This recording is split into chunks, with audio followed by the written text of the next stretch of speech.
Super welterweight contender Virgil Ortiz is in a situation where now he prefers a dream fight against Spence over a legacy battle with Ennis, even though after his victory over Erickson Lubin, he had Ennis come into the ring and exploit a possible future fight. Let's talk about this turn in his actions.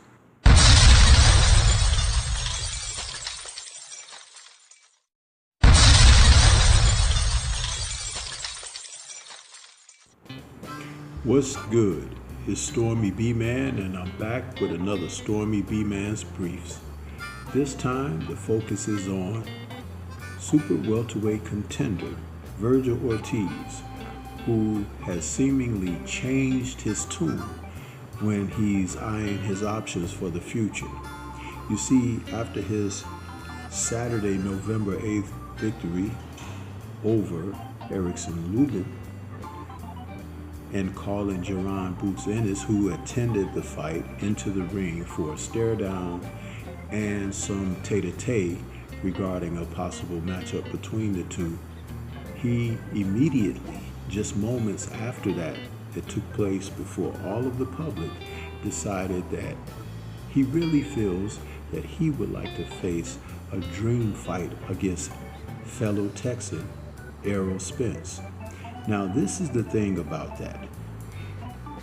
After the defeat of Lubin, everyone was highly anticipating an opportunity for Ortiz and Ennis, who had just fought a couple of weeks before, to eventually consider facing one another. There was an opportunity at one time when they were at welterweight, but now that they are both full-fledged super welterweights, the public sentiment is this is the fight to be made. But Oscar De La Hoya, Ortiz's promoter, is looking in a different direction because Ennis is the biggest threat that would ever be there in front of Ortiz throughout anyone else he could face in the division.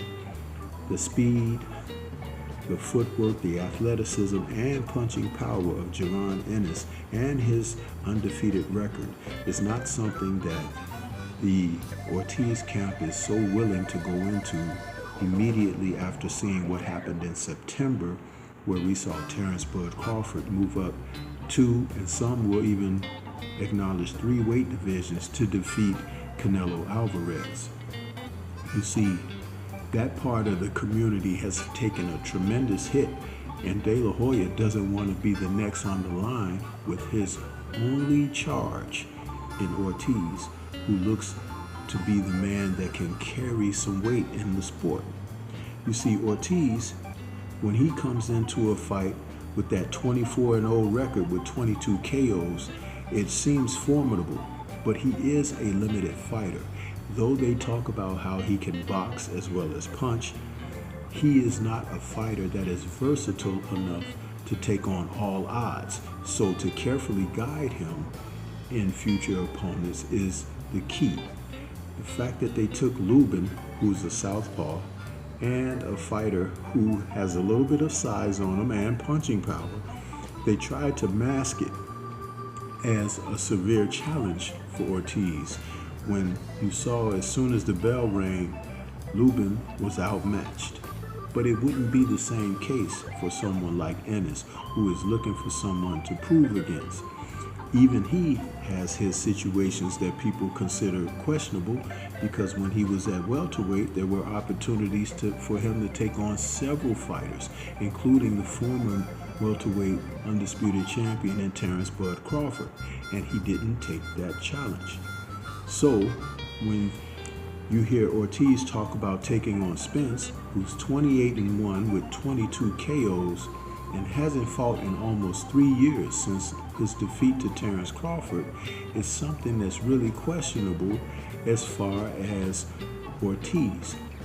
You want someone who's been inactive, out of the sport, lost, and still even isn't operating under a trainer or training presently for a future date. That's your dream fight? No, It's a nightmare that's called Gerard Ennis is what he's avoiding. And Ennis, who's presently 35 wins, no losses, 31 KOs with no contest, is in a situation where now he's going to have to reevaluate where he wants to set his sights as far as his career.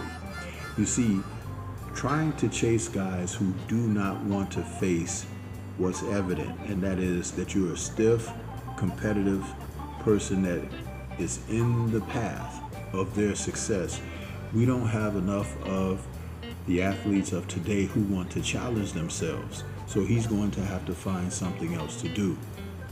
Ortiz is going to try to kick the tires and see who and what he can get to.